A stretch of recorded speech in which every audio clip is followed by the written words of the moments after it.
Sejam bem-vindos ao vídeo. Nós vamos resolver nesse vídeo exercícios envolvendo funções. Eu sou o professor Valtércio.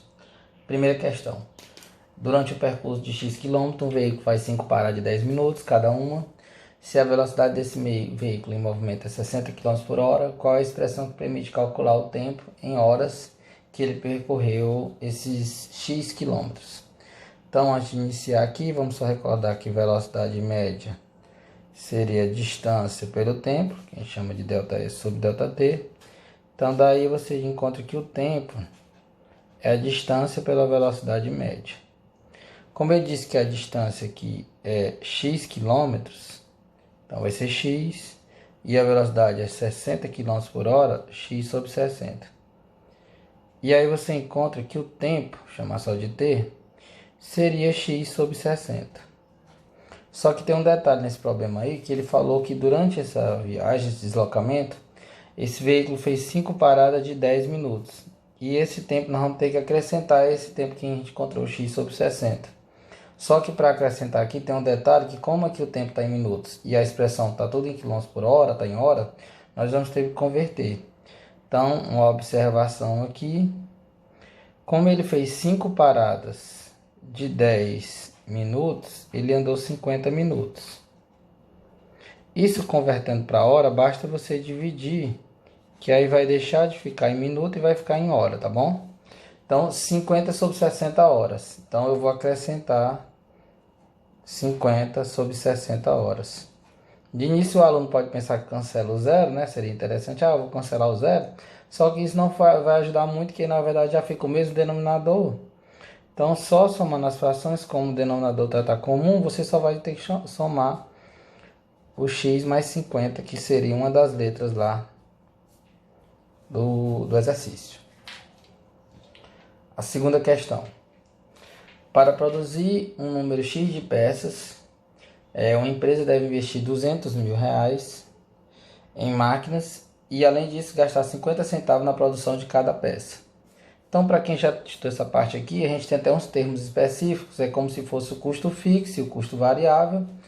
Então, o custo total é a soma do fixo mais o custo variável. O custo fixo é o que não muda, que é os 200 mil, que é a compra dessas peças, e o custo variável é o custo por unidade, ou o custo por produção de cada peça. No caso, seria 50 centavos vezes a quantidade produzida. Como ele disse que o custo é uma função que ele chamou de C de N, no caso associando o custo à quantidade de peças, C de N vai ser 200 mil, que é o custo total, mais 50 centavos vezes N. Só que lá nas alternativas, em vez de 50 centavos, ele colocou 1 meio, né? 1 meio, 1 sobre 2 é 0,50. Então, no caso, ficou 1 meio de N mais 200 mil. E essa é a resposta que está lá. Continuar aqui. Agora uma questão com texto maior. Questão do Enem. A prefeitura de uma cidade deseja construir uma rodovia para acesso a outro município, certo? Ele vai fazer uma estrada. Para isso foi aberta uma licitação, na qual a licitação é quando ocorre uma disputa entre duas empresas. As duas empresas, ou três empresas, várias empresas, vão entrar com os seus orçamentos. Eles vão dizer assim, olha, a gente cobra tanto para fazer essa obra. Então, entendo que essa licitação é uma disputa entre duas empresas, tá bom? E aí, nesse caso aqui, duas empresas, né? E aí, no caso, a primeira cobrou 100 mil por quilômetro construído. Então, esse aqui é como se fosse o nosso custo variável, voltando a esse raciocínio de custo variável. Por que seria o variável, professor? Porque, no caso, por quilômetro. Então, se você construir N quilômetros, vai multiplicar por 100 mil.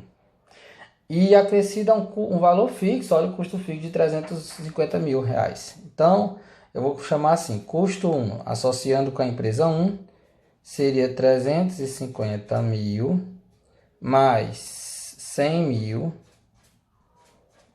vezes o número de quilômetros, tá bom?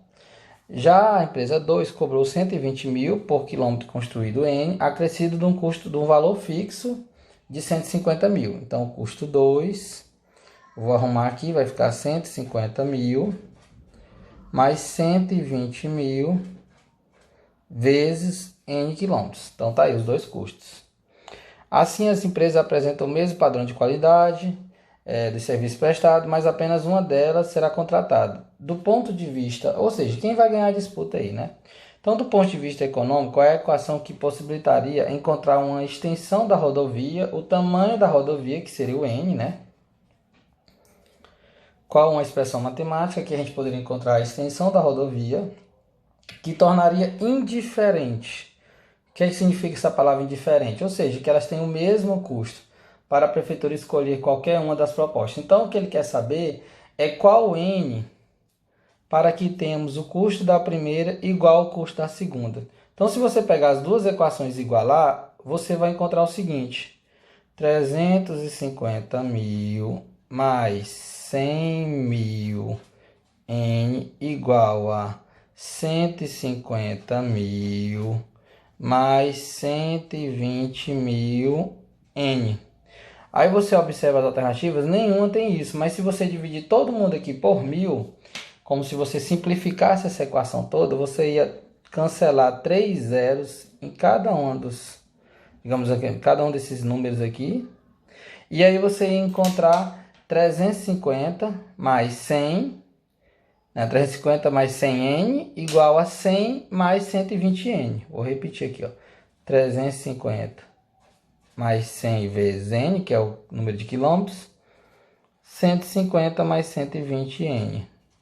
E aí, no caso, essa expressão é exatamente a letra A. Basta observar aí, ó.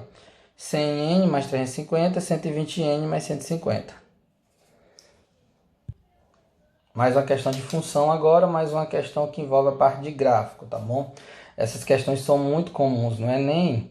São questões onde você tem que ver qual gráfico que se associa, àquele texto, tá bom? Então, você tem que ler a questão e a minha dica é sempre ler a questão e já ficar imaginando qual seria o gráfico e buscando a alternativa que se assemelhe àquele raciocínio. Então, a empresa analisou mensalmente as vendas de seus produtos ao longo de 12 meses após esse lançamento. Então, ele foi analisando aqui mês a mês. Todas têm o 12 aqui bem evidente aqui no eixo X, você consegue perceber. Está um pouquinho claro, mas consegue perceber. E conclui que a partir do lançamento, a venda mensal do produto teve um crescimento linear. Então, se é linear, não pode ter nada de curva, não pode ter não crescimento em curva. Então, já está fora esse gráfico 1. Crescimento linear é um crescimento em linha reta aqui, ó. Todos os outros têm a linear. Até o 5º mês. Então, a partir daí, houve uma redução das vendas. Redução, ó. Vamos dizer, ele teve um crescimento e depois teve uma redução. Então, aqui ele ficou constante. Aqui, quando chegou no mês 5, ó, ficou constante aqui do mesmo jeito, como eu já coloquei. Então, você tem que ver que esses dois gráficos, o gráfico 3 e o gráfico 5, tiveram uma redução das vendas. Também de forma linear, né? Até que as vendas se estabilizaram. O que significa isso? Como se elas ficassem constantes nos últimos 2 meses. Análise da análise. O gráfico que melhor representa essa relação entre venda e os meses, no caso, o gráfico 5, sem nenhuma dúvida, porque no final, ó, ficou constante, como ele disse aqui, ó, se estabilizaram nos últimos 2 meses.